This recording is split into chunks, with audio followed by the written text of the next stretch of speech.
opname is gestart. Ja, je mist nog één persoon, denk ik dan, maar ik weet niet wie. Nee, weet ik ook niet zo goed. Apologies. Let me just say apologies for Daniel and Mark. Mark will be joining in sometime later.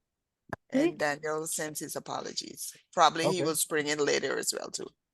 Okay, So thank you. I Yeah. think you could start. Ja, oké, thank you. Thank you. Okay. Veel plezier. Ik laat hem aanstaan, Lian. Dankjewel, Theo. Well, good morning, everyone. Welcome to the last session of the RDA LRM course. I hope you have all been able to have a look at the solution to the assignment we discussed last week. And I would like to know if there are any questions about the solution I provided.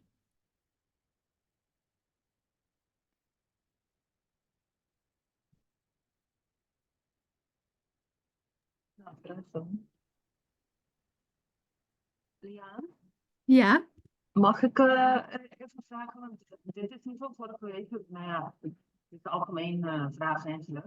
Maar wat wordt er bedoeld met nomen? ja. Een nomen is eigenlijk een naam of een titel. Dus het kan een naam zijn van een persoon of een corporatie.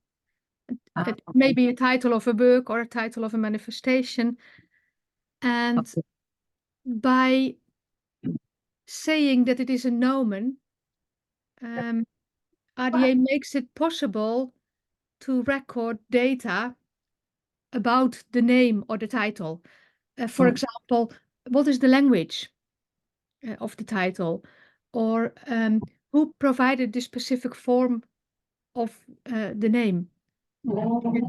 Is it an official name of a person or is it a pseudonym?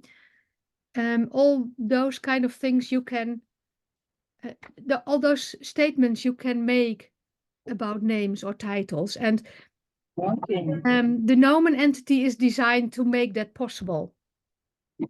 Okay. But generally in Mark 21 bibliographic records, you do not use the nomen entity because of course you record titles and names. You do not generally enter additional information about those names or titles, such as the language or where the name came from. Okay. So that is a part of RDA that's more applicable to linked data applications. Oké, dankjewel voor de uitleg. Thank you. Are there other questions about the assignment, or do you want me to go over it and explain it a bit?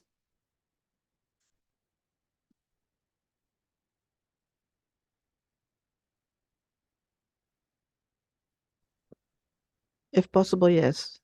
Yes, okay. That's good. That's okay. I can do that. I will share my screen so that you can see the solution. Let me see. Where is it?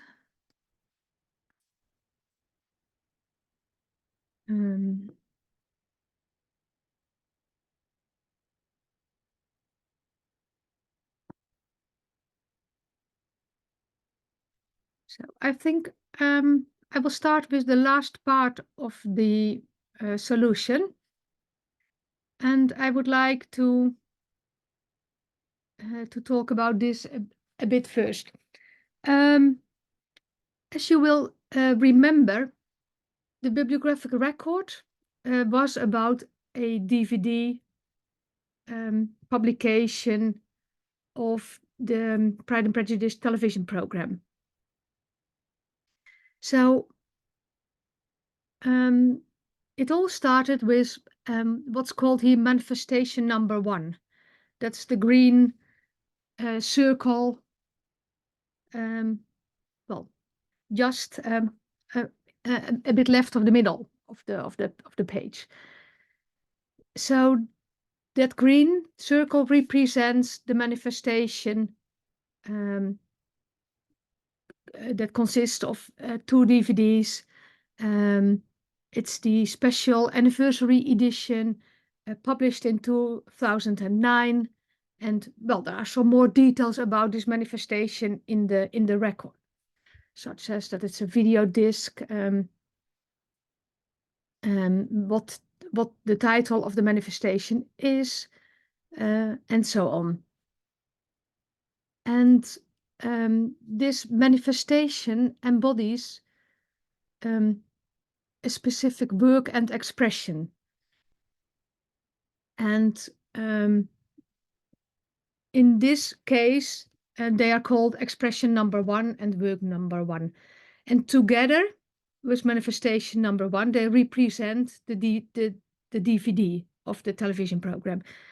So the work that's on the DVD is the Pride and Prejudice television program, and that dates from 1995. And as you can remember from our first session, a work is a very conceptual and abstract thing. So this television program was realized by a capture that took so and so many minutes, and in which a few specific people acted. I have only included 1 actor person in here, but if you remember correctly, there were more actors mentioned in the Mark 21 record, and we could include them as well if you wanted. So they are all related to the capture, to the realization of the television program. And the Mark 21 bibliographic record also included a reference to the original transmittance or the original broadcast of the television program. But broadcasting is just like publishing, an embodiment of the television program. So the original broadcast is seen as a separate manifestation. And well, we do not have a record for it, so we do not separately describe the original broadcast, but it could be done if there was a need for it in your collection, or if you are a radio and television archive, then you will probably include records about broadcastings as well. In the Mark 21 record, also the name of the publisher was included. So the publisher is a corporate body that is related to our manifestation, the manifestation that we described in the Mark 21 record. And it's included in this picture as corporate body number 1. We've also seen that the television program has some persons responsible for the content of the work. One of them is the screenwriter, and well, we have included him in this picture as well. So that's why you see an arrow from work 1 to person 1, indicating that work 1 has person 1 as a screenwriter person. And in the record also information was included about the original work on which the television program was based. And it's a adaptation of the novel by Jane Austen. So we included a second work in this visualization called Work 2, and that represents the Pride and Prejudice novel, dating from 1813. And we drew a line indicating the relationship between those two works. So this states that Work 1 is a television adaptation of Work 2. And Work 2, the novel, well, has a different creator, of course, than the television program. So we added the author person, Jane Austen, as well.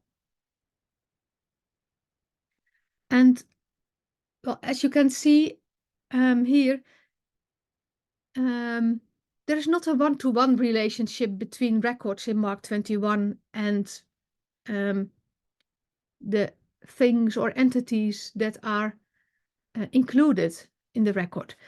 For example, in the Mark 21 bibliographic record we were talking about, the information was included about manifestation number 1, expression number 1, and work number 1,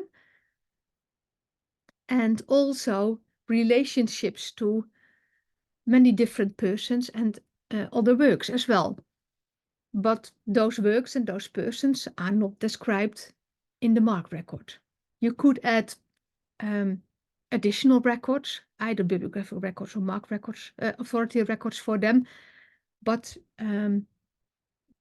that's out of scope for this assignment.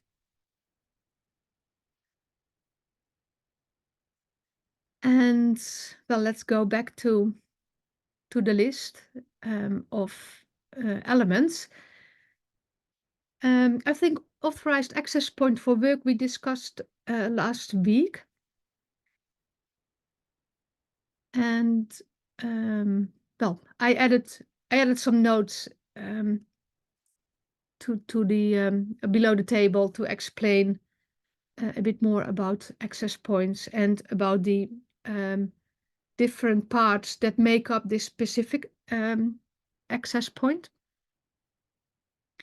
And as you can see, all other elements are in the domain of work, expression, or manifestation. So that's really important to be aware of that a Mark bibliographic record does not include elements outside those domains. So that means that a lot of elements in the official RDA are not applicable when we are talking about Mark 21 bibliographic records. So they are either applicable for authority records or they are applicable in different implementation scenarios, such as linked data.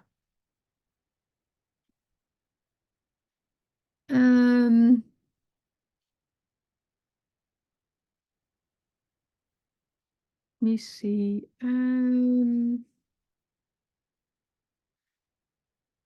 as you can see, most recording methods that are applicable in the Mark 21 record are either unstructured description or structured description. And unstructured description mostly applies to descriptive fields in the Mark record. That is, fields in which the values are transcribed from the resource, like the title statement, the publisher, and also annotations. They are also unstructured descriptions. And structured descriptions are applicable for all types of entries or headings in Mark 21, as well as for some specific fields that also used vocabularies or value lists, such as carrier type, for example. And one of the things I wanted to draw your attention to was that it's possible to include the same piece of information or the same data or the same statement in the MARC record using different recording methods. For example, when we look at Andrew Davies as screenwriter person, you can see that all four recording methods are used in this specific sample record. There is an unstructured description just indicating that he is the writer of the television program in the 508 note. There is a structured description in field 700. The structured description is the heading that is used as an access point in the MARC record. And added to this heading is also an identifier, as you can see here in this example. And this specific identifier tells you that the heading comes from the Library of Congress name authority file and that it has that specific identifier. And besides that, also an IRI is included, and this specific IRI relates to VIAF, the Virtual International Authority file. And I think it's also important to realize that you are not obliged to use the Library of Congress name authority file or to use VIAF. You may choose whichever vocabulary or authority file suits best what you and your users need.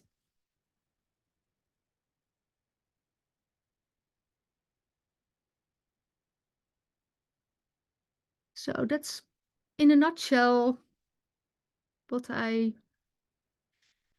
wanted you to discover when working on this assignment. Are there other questions regarding the notes or elements or other parts of this solution?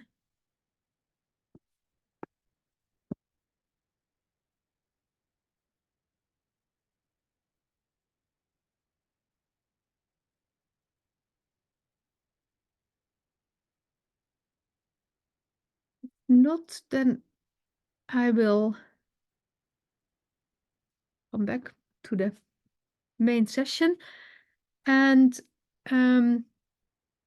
if this is more or less clear, or if you have no questions at the moment, I would like to continue with our last topic. And our last topic is devoted to application profiles. And last week, some of you asked, how do we use official RDA?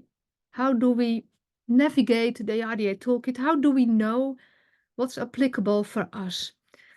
And well, the answer to that is application profiles.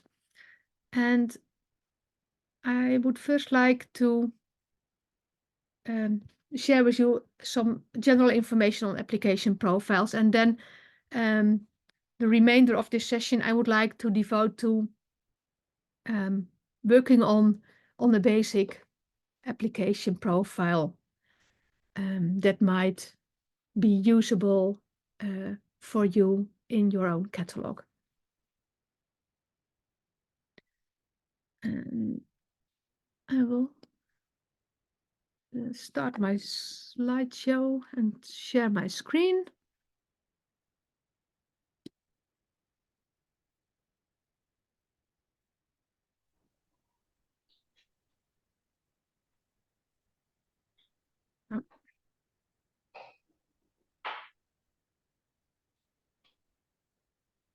Well, the important thing to realize is that official RDA, the official RDA toolkit as it is so broad and general, and there are so many options, and it's wants to be applicable to so many different kinds of implementations that it's very difficult to pick the elements and the instructions that you need just by browsing the RDA toolkit. So that's where application profiles come in. And you can see the application profile as a kind of guide. It records what you and your users need and which parts of RDA are applicable and in what way. And so the main questions that are answered in an application profile are which elements are required? What do you use? Which elements are applicable in your situation? And which are required, which are recommended, which are optional, and maybe which do you not want to use at all? And of the elements that you want to use, are they repeatable or not? And often there are vocabularies that can be used, and if there are vocabularies for a specific element, which one do you use, or do you want to use uncontrolled values? And which recording methods are used? For example, if you remember the example in the assignment we discussed last week, for example, the heading for the screenwriter, it was the specific data was included as an unstructured description in a note. It was included as a heading, which is a structured description, and in addition to that, it was also included as an identifier and an IRI. And well, that's something you have to decide. Do you want both structured and unstructured? Or do you want unstructured and, if readily available, a structured description? Do you want to add in identifiers or IRIs? Why would you want that, or why not? Or maybe in specific situations you want to add that, and for other materials or for other situations or contexts that's not necessary. And also one of the questions is, in an application profile, which options in the instructions do you want to apply? For most rules or instructions are optional, and you may choose what fits best in your situation. And in the context of this course, I have assumed that we are all talking about an Mark 21 implementation. So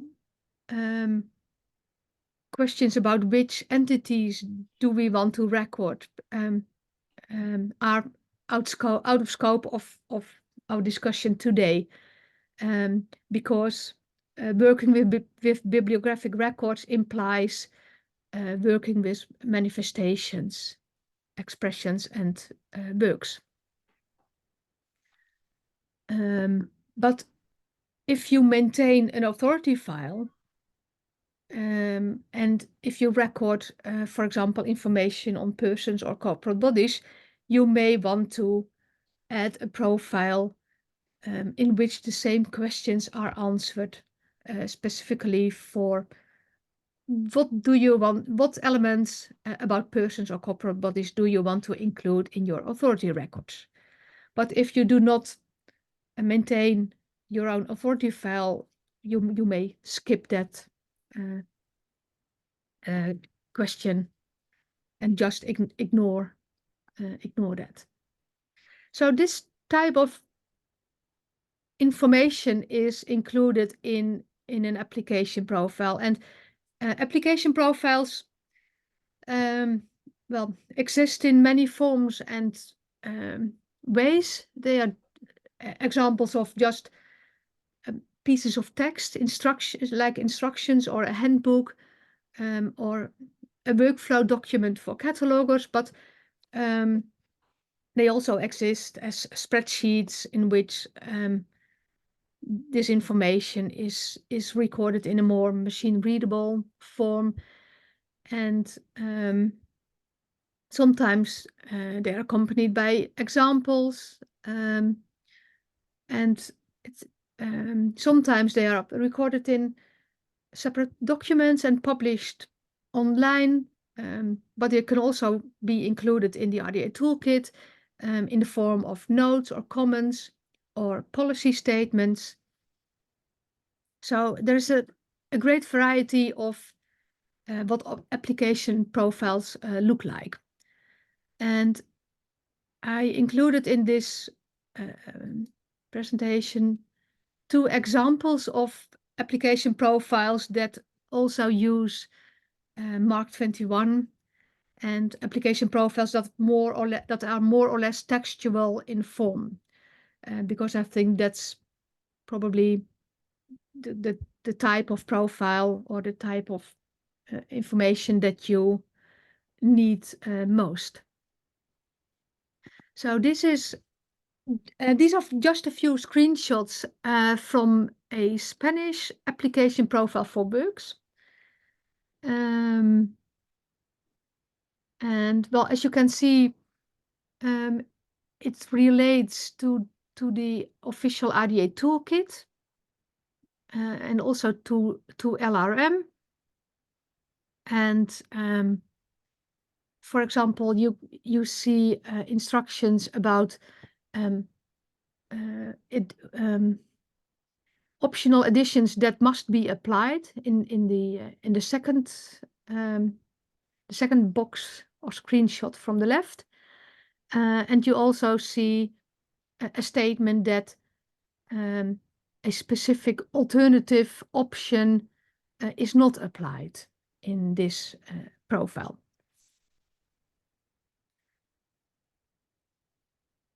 And for example, in the last screenshot on the right, you will see some examples that include MARC 21 encoding. So that's also part of this application profile. So it tells catalogers which elements are relevant in their catalog, how to apply certain options and alternatives, whether they must be applied or not. And it also includes examples about how to encode this data in MARC 21. So, well, basically, that's what we will do in the assignment today as well. And another example is the German application profile, and this is available as an online resource. So it has quite a different look and feel from the Spanish one, which is just a PDF document. And well, as you can see in the middle screenshot, you will see that certain elements in RDA are standard or mandatory or common to include. Some are optional, and some elements are not allowed. So they are not used in the German application of RDA. And on the right on in the right screenshot, you will see detailed instructions about which options about regarding the title proper are applied and which alternatives apply and which are not used at all.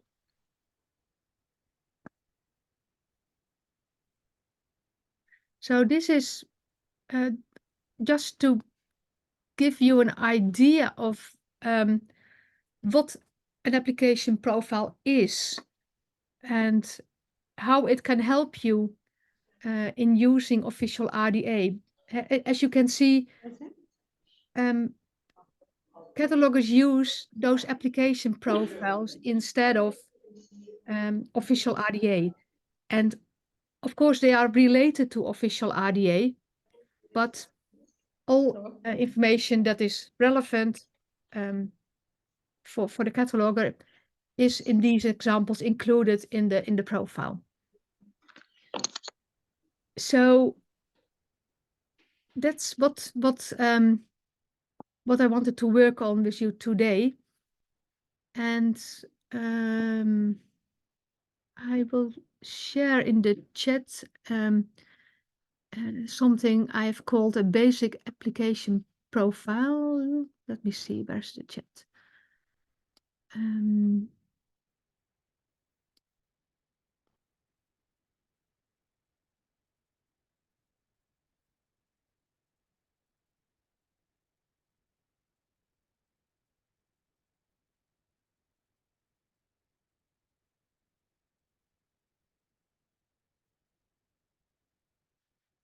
So I will share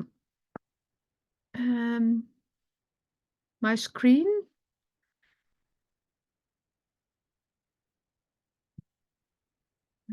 So that we can have a look at the text of the assignment. And what I included here is a selection of some 25 elements from RDA that are most likely to be used in a Mark 21 application. And it's based on what in original RDA were called the core elements. So the original version of RDA that was published in 2010 included a list of core elements that were mandatory or mandatory if applicable when cataloging according to RDA. In official RDA, there are no mandatory elements anymore, except a name or a title of an entity.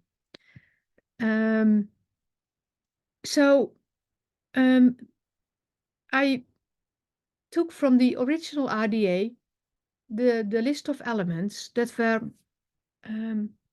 indicated as core elements, and I included them in this document.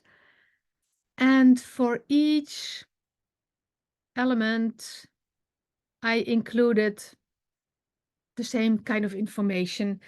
The first line of each section for each element has the name of the RDA element, in this case title proper, and there's a hyperlink to the RDA toolkit. So if you click this one, then you will go to the RDA toolkit. And I also included the official identifier from the RDA registry, because if you have no access to the RDA toolkit, you still have access to the RDA registry, and then at least you will know about which element we are talking. For the RDA registry, URI is the official identifier of the specific element. I also included the domain and range of this specific element. And I included a suggestion, but you may discuss that if that's applicable for you or not, whether it's required or not. And mandatory means it's required always. Mandatory, if applicable, means it's required if the data is available on the resource that you are describing. And recommended is it's not required, but it will most likely help your users if you include it. And optional is, well, just optional. I also added an indication whether the element is repeatable or not. And I set repeatability for title proper on no, because in Mark 21, the title proper generally is included only once. So the restriction on repeatability is not something that's part of RDA, but that's part of the Mark 21 implementation of this element. And I included, just as an example of an instruction that you could use, I included follow the guidelines on normalized transcription. And well, it's something for you to decide if that's the kind of transcription that you want to use in your records. I think it's most likely what you are using now, so that's why I included it here. But it's good to know that it's something to decide on. So, well, other elements are also included. I also included an indication of the recording method. And sometimes more than one recording method can be used. And then, well, you will see more in the table. And we also added whether a vocabulary should be used or not. Well, for this element, it's not applicable because this element, if you include it in your record, it is generally transcribed from the resource. So the value in this element doesn't come from a vocabulary.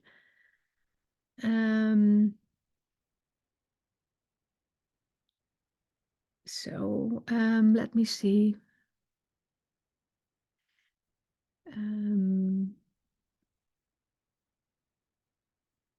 Date of publication, copyright date. Oh, this is an example where you can choose between two different recording methods. The title of series is mandatory if applicable, according to the original RDA, but it's up to you to choose if you want to apply it in this way. And here, two recording methods are mentioned: the unstructured description, which in a Mark 21 record generally goes into field 490, but you could also add, in addition to the unstructured description, a structured description, and that will go into field 830. So it's up to you to discuss, well, whether you want to use one or both, and in which cases you need structured descriptions in addition to unstructured descriptions. And well, the instructions are very bare, so you,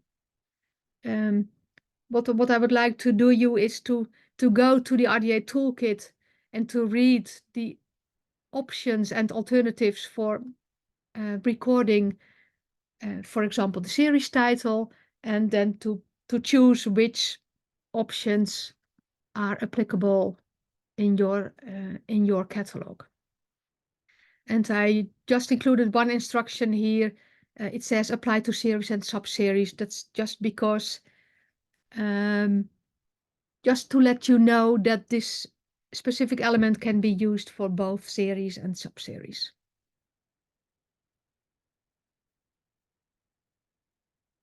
So, Well, it goes on like this. Each element has a table like this, and what I would like you to do is to discuss in groups those specific elements, and according to the questions that are given here. So the information stated about those elements, is that also applicable to your catalog? Why or why not? Are those elements repeatable or not? And I would like you to look at the instructions in the RDA toolkit and to discuss which instructions apply to how you catalog your materials. And also an important question is, which vocabularies do you use or do you want to use? Do you, for example, do you use an authority file? If so, yes, well, you should specify that in your application profile. And the next step would be to modify the profile according to the outcomes of your discussions. And of course, you may add more elements if you need more data in your catalog, and you may be more strict in your requirements. For example, by saying, well, this is optional in according to this statement of yours, but in our catalog, it's mandatory if applicable, or something like that. And you may add instructions about recording methods. And also, if you want not to apply certain elements, you may also record that and indicate why that's not applicable for your in your catalog. So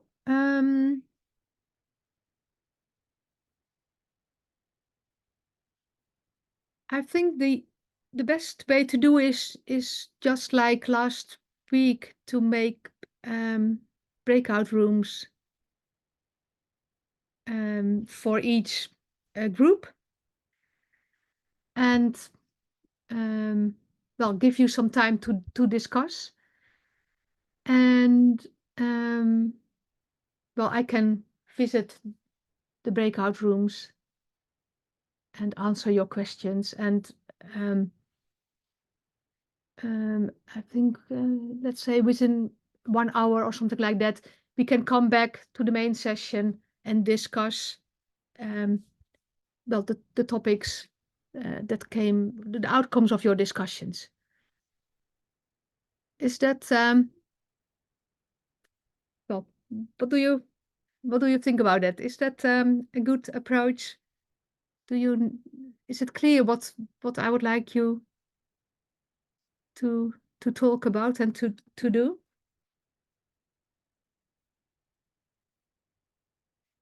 Okay. And I think I have to Excuse the raise hand. to- One question, please. yes. I was asked to ask that by Danielle. He asked, with the recording, how long is going to remain in the clouds for us to access it? Oh, I don't know. I think you should ask Erik or Theo, because I am not the manager of their account, so I don't know how long it will be available. We can keep it available for a really long time, because we first put it in the cloud and then we put it on our own website. So if you want to use it for another half year, we can keep it available. No problem. If you log into your logo opleidingen, it is also there for the Yes. last time. Okay. Yes. And can we make copies of it, or is that allowed? Should I first ask? I don't think that's allowed. We don't want you to make copies for your own, but we keep it available so you can always Access. yes, access Yes. and use it. Yeah, no problem. Yeah. Yes. Okay. It's you're not allowed to publish it, Yeah. but it's just for your own reference. Yes, own reference. That's what I meant. Yes, that's okay. Okay. Thank you. Okay. Well, I think we should have a break first before we start working on this, and that will give me some time to figure out who has to go into which breakout room. So let me know in the chat if you have special wishes regarding the breakout rooms. Otherwise, I will just send you to the breakout room that's connected with your organization. So shall we start within 20 minutes? Let's say 20 minutes. That will give me some time to configure the rooms.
Maar doon ko ba sa Alawoy, ni waiting need so ano rin mo. Wat? Di breakout room. Basta tá dentro, não se sabe. Me querer invite nós.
Hello all.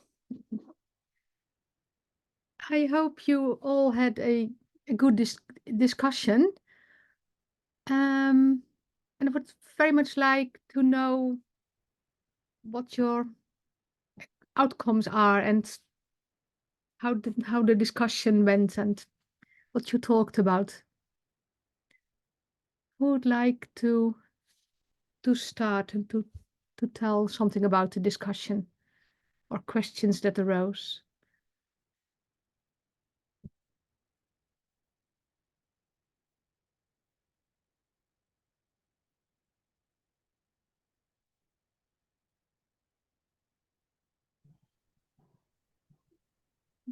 Can I ask a question? Yes, Please? yes, of course. Is this specifically for specialized libraries, or it's also going to be included in public libraries? This was a very general, basic profile intended for all types of libraries.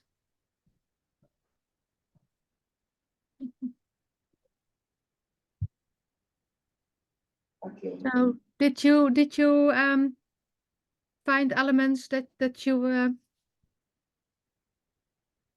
do not want to include in your catalog, or what? We use some of it, we use most of the Mark 21 fields. However, seeing that some numbers were, the former director did not find that they were applicable to us, we do not make use of them. It's interesting to see that we can make use of certain things. Another question would be, what would we do now with our DVDs and CDs based on the fact that here on the island, we are, even though we are behind, we are still kind of advanced where a lot of things are being placed in the clouds. So how do you see us documenting those CDs, or do we keep them? Do we discard them from the system? We do not have friendship of the wildness. I think that is the word. Like for instance, for heritage purposes of saving certain DVDs or files. So how do you foresee that in the future for us? Because we don't have a lot of people do not have video recorders, or not video recorders, CDs, the thing to put it in. Yeah, The play- so the question is, these are part of our collection, but they are not often used, and how detailed do we need to describe them? Is that a good summary of what you would like to know? I think that's a good question to discuss, because if not many users do want to use those resources because they do not have the equipment, for example, to play them, that might be a good reason to describe them more in less detail. So I think the question for you, for your institution, is what do we at least need to know what they are and where they are? So I think you would at least want to have a title, maybe a creator, maybe some date associated with the resource, and maybe you would like to know what type of material it is. So I think the carrier type and media type and probably content type as well, they can be very useful. If not for your end users, then at least for yourselves, so that you know well, what types of resources and carriers you have. Okay. So is that does that help you? I mean, Yes, it does. I'm very grateful for your explanation. Yes, okay. Do you still at the given point still put in the expression or the manifestation, or that is not applicable in this case? Well, of course, there are expressions and works can be identified in these cases as well, but the question is whether that's necessary for your audience. On the other hand, if you include a creator, then you are implicitly stating something about the work that's in the resource.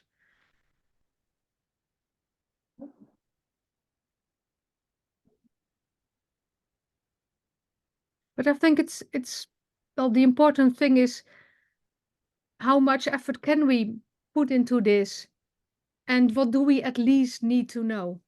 For example, to manage those items.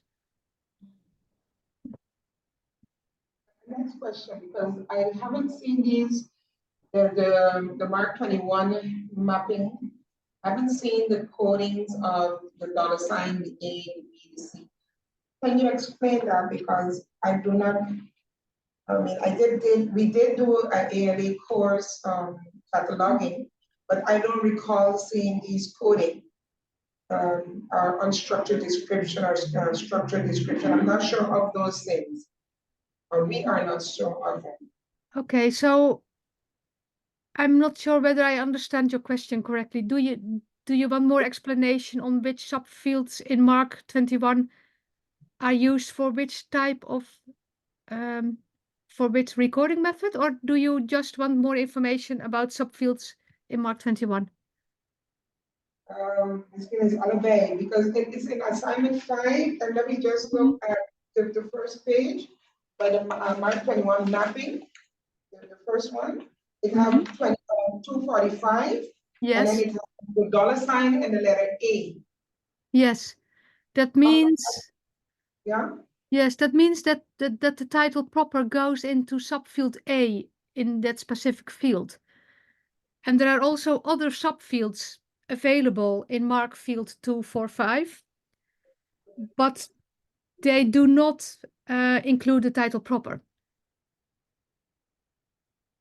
So the field name only is not enough when you want to know where to record the title proper in a Mark 21 record. So you need to know which subfield you have to use. Okay. That's what the $sign says. There are more subfields in almost each Mark 21 field, and sometimes it's just a specific one or two specific subfields that you can use for for this specific RDA element. Okay. Thank you so much. And I think I included a hyperlink to the general Mark documentation. So if you go to that website, then you can browse the Mark fields and see what that specific field or subfield is about. Okay, please, thank you.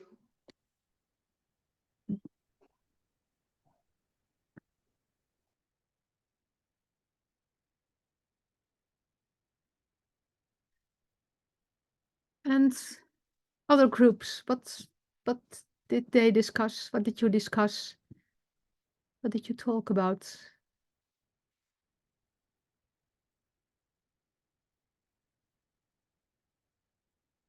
Would you like to share some of your outcomes?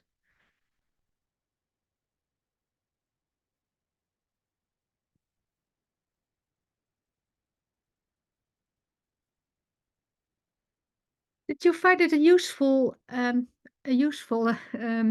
assignment? I mean, does it help you to apply RDA in your own institution?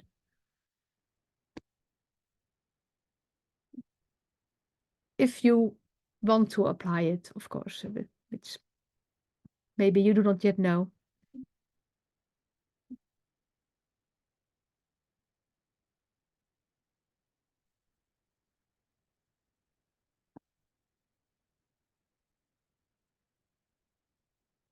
So, are there other questions that arose today or earlier during this course? For me, we still have half an hour, so I can take questions, and if you want to know more. Yes. Wij gebruiken die toehakentalige systeem. En we konden tot met nummertje 5 beantwoorden, maar die laatste nummer 6, daar waren we een beetje vlot. Want we weten niet precies wat we daar moeten invullen. De rewarding methods. Sorry, which which assignment do you mean? I didn't hear you well. 5. 5. Yes. Which recording method do you want to apply?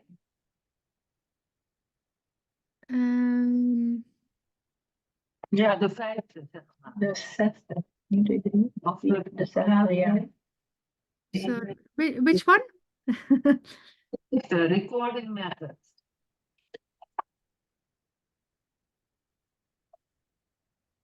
I'm sorry, I'm lost. In assignment 5. Yes. Assignment 5. Ja, dan heb je natuurlijk al die, ja, hoe noem je dat? Die RDA dan Ja. En bij de recording method, daar ging het een beetje mee. Okay. So you want to hear again about the different recording methods and Ja. Ja. So let's go back then to the slides. Let me see the slides used 2 weeks ago.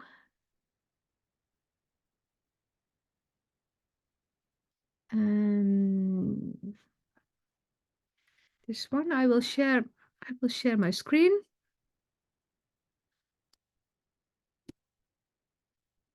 So these are the slides from the session 2 weeks ago. And well, we discussed then that there are many different ways to record data in your catalog. And RDA distinguishes 4 different recording methods. And the top 2, structured description and unstructured description, those are the recording methods that you will find mostly in MARC 21 records. So unstructured description is used, for example, when data is transcribed from the resource. For example, when recording the title proper, you generally transcribe the title as it appears on the resource that you are cataloging. So that means that for the element title proper, you can use an unstructured description method. And the unstructured description method is also used for free text annotations.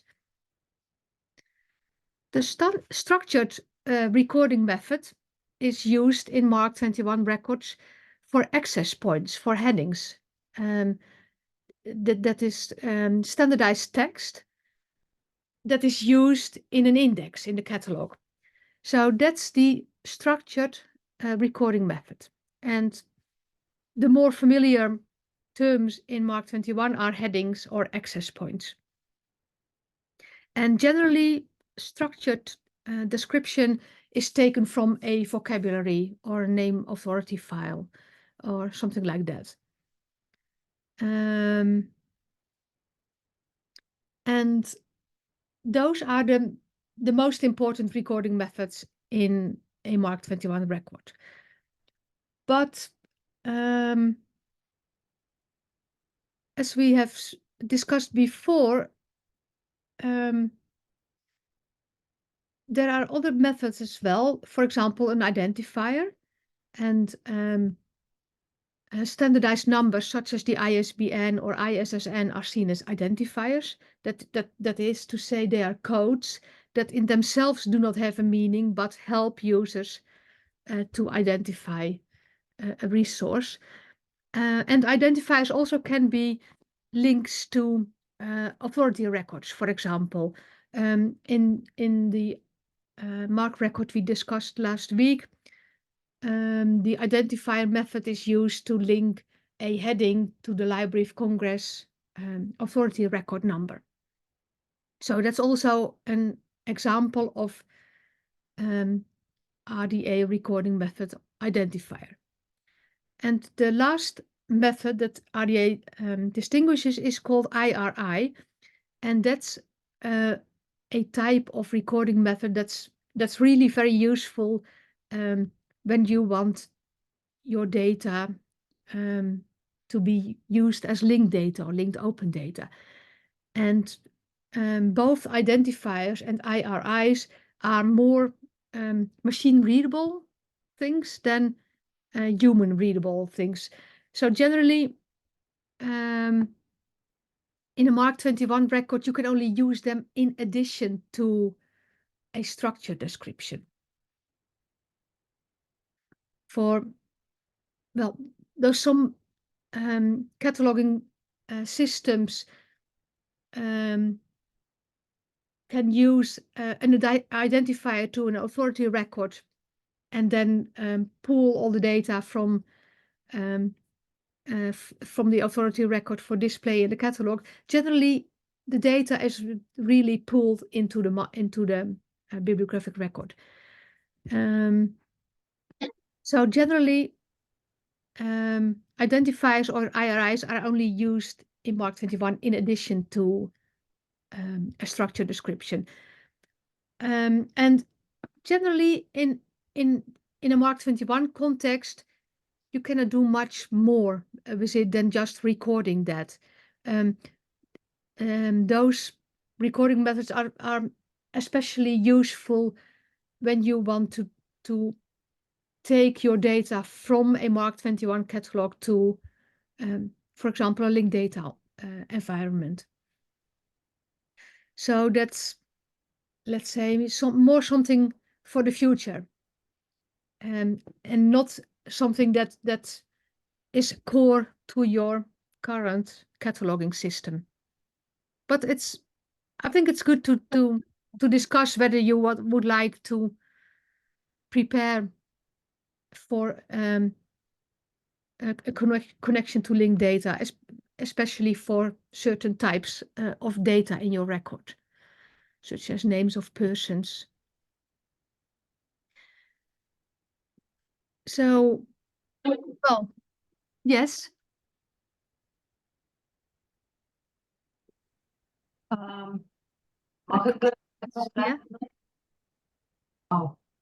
Yes, you ask. Die assignment 5, is het toevallig misschien ook in het Nederlands een beetje uitgelegd, waar we dat nog in? Zeg maar. De IRI. In het Nederlands. Die assignment 5 zelf. Is er een Nederlandse versie van? Van welke, sorry, van deze dia of van de hele presentatie? Nee, ja, van de hele presentatie zou helemaal mooi zijn. Maar die assignment 5, de laatste. Oh, van assignment 5. Nee, sorry. Nee? Heb ik niet. Nee, ik denk dat eerst.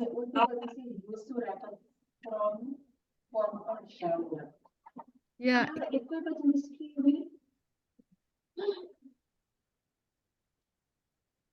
Ik denk dat het er hier vooral om gaat dat je moet Ja. beslissen welke dingen voor jou belangrijk zijn die je moet hebben in je catalogus. Ja. En dat is het. En dat het dan op dat moment niet echt uitmaakt, is het nou een structured of een unstructured recording. Je vult gewoon in wat in dat veld moet komen. Ja. Ja. En Dat Sorry. klopt. Ja, you are right. And well, it depends a bit, because if you want if you want your users to search to find, for example, names of persons, then you need a structured description, because otherwise it can't be indexed. So, but generally it's just entering the data in the field, and the fact that you are using an access point means that you are using the structured description method. So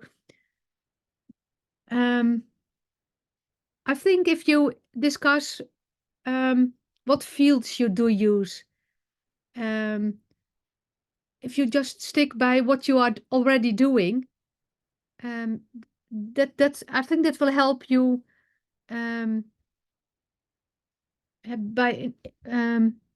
will help you to understand what's going on. And it's good practice to include the recording method in your application profile, just because you do have a choice.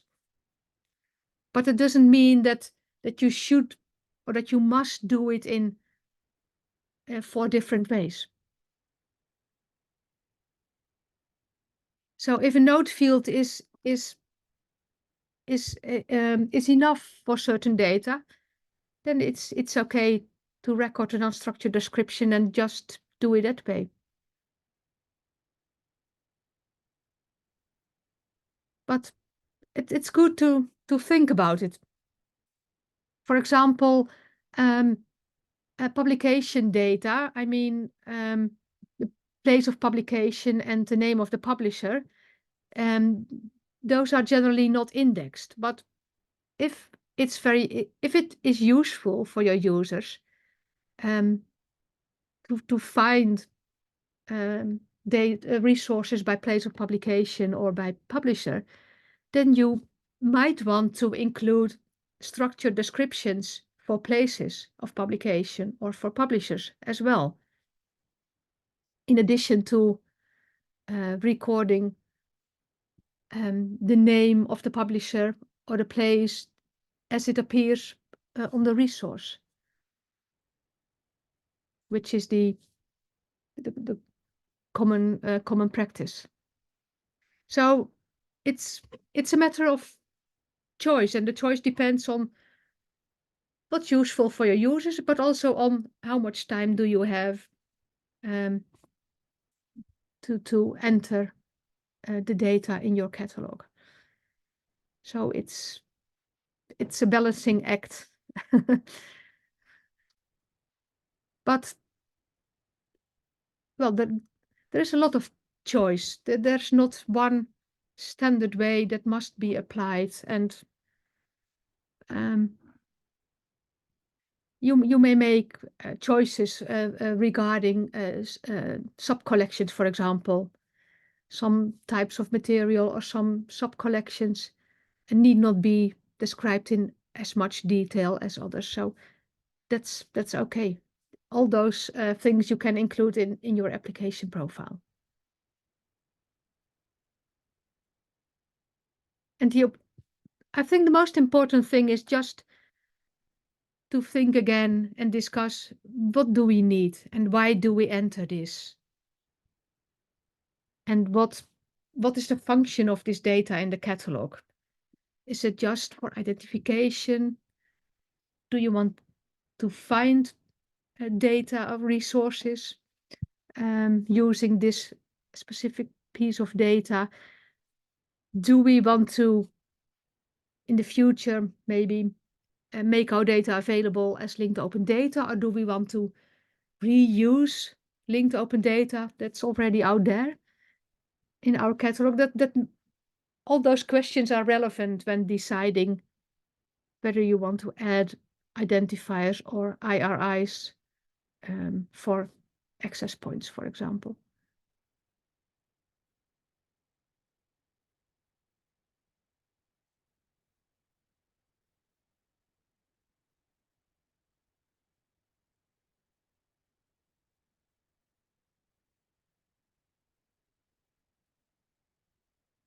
So I do not have a solution to this last assignment, of course, because it's, well, there is not one solution. And I think the discussion is the most important part of it. And I think you can use those elements as just as a guideline for starting your discussion. For these elements are mostly applicable to most types of materials. And then you can, if you wish, you can expand it and think about if other elements are to be included as well.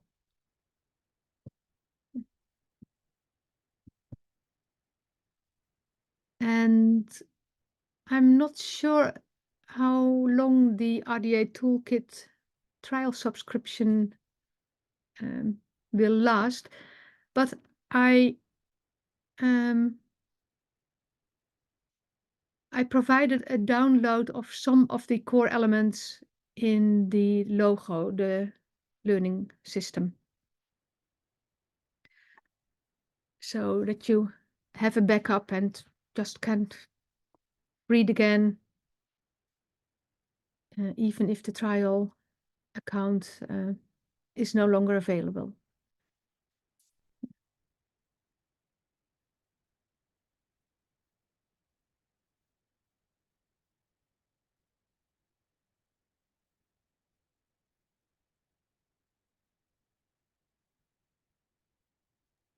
So this is all I wanted to tell you. Just so. Yeah, I wanted to say Yes. that here on Aruba, we did sit together and discuss it, and that we saw for most of these things, yes, we fill this out, and sometimes we said, well, you say it's optional, but for us it's mandatory if applicable. So Yes. And did some of you also look at the instructions in the RDA toolkit?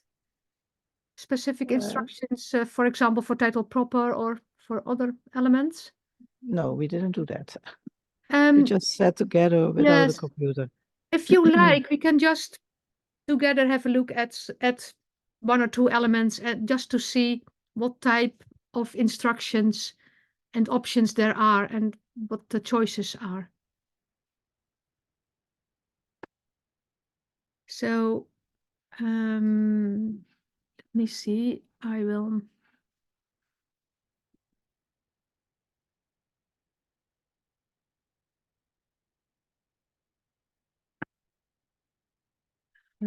I will share my screen again.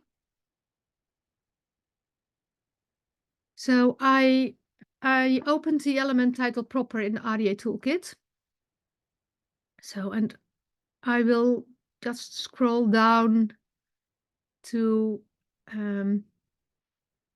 the instructions, and I will, well, the instructions given here are choices for the use of a different RDA element, which is not, well, that's, I think, something to consider when you are working in another implementation scenario. That's not very applicable in Mark 21. So when I scroll down a bit, then we see rules that apply in specific situations. For example, this part, oh, I cannot really, this part applies to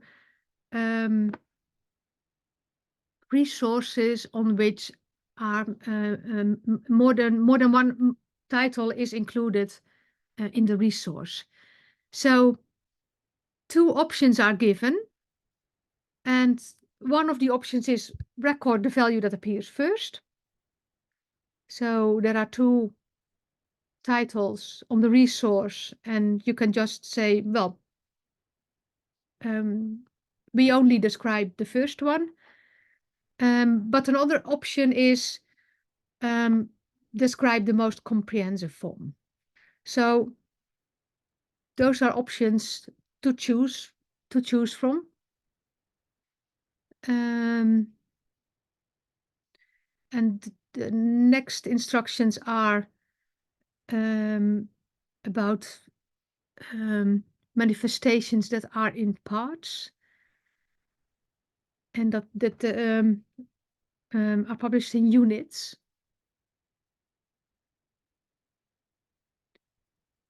And let me see. It's up to you whether you want to use a title that applies to the entire publication, or whether you want to use a title that applies to one part of the publication. So that's something to think about. There's an entire series of instructions that relate to titles that are in in 2 or more languages or scripts. So there are several options. There are mainly 2 options. Either you can choose the title that's the same as the language or script of the resource. So there is an example. This example is a French publication, a French resource, but on the title page there's also an English title.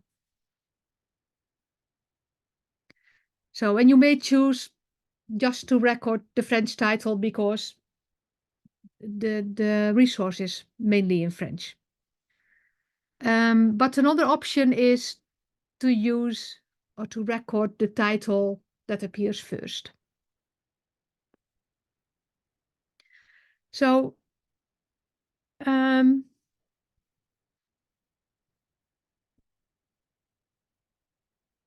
this is the last title proper instruction I would like to show you. That applies to titles that include introductory words. And it's an option. You may omit those introductory words. So for all those options, well, you can discuss them and record in your profile whether you want to follow the option or not.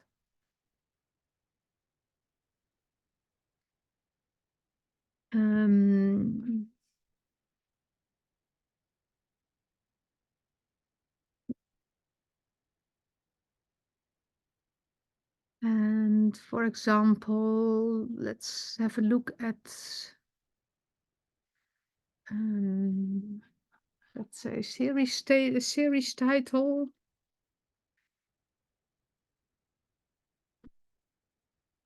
Let me see which element. Oh, well, let's take name of publisher. Do you see the name of publishers window? Yes?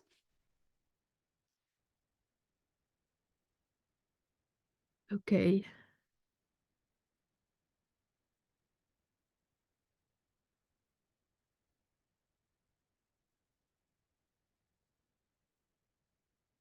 Well, here again, there are instructions for what to do or which options you can apply if there are more than 2 or more names of publishers in your resource.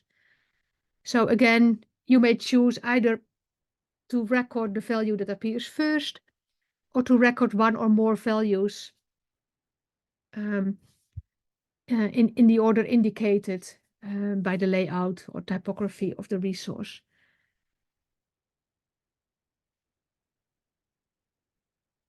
And other instructions or options apply to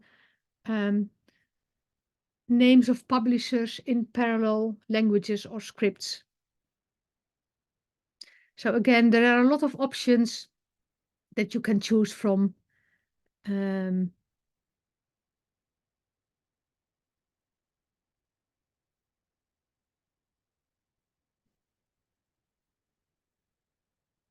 For example, what to do if you have a name of publisher and you know that it is false or that it refers to a non-existing or fictitious publisher. So there is an entire range of options that you could choose between which you want to apply.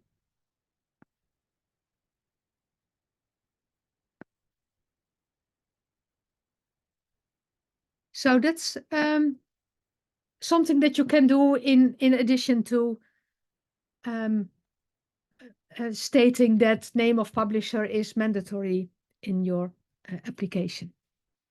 So those instructions can help you when recording the name of the publisher or the title proper.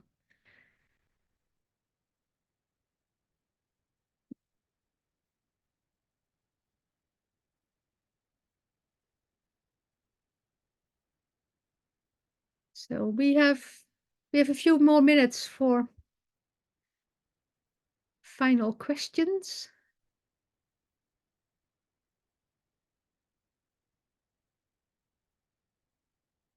If not, well,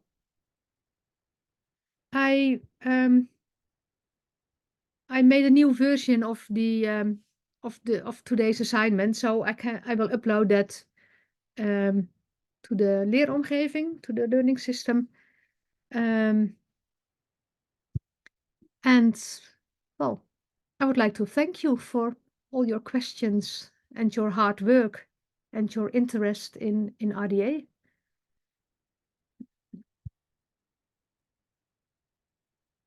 Thank you for all your hard work too. Ja. Heel erg bedankt. Yes, you're welcome.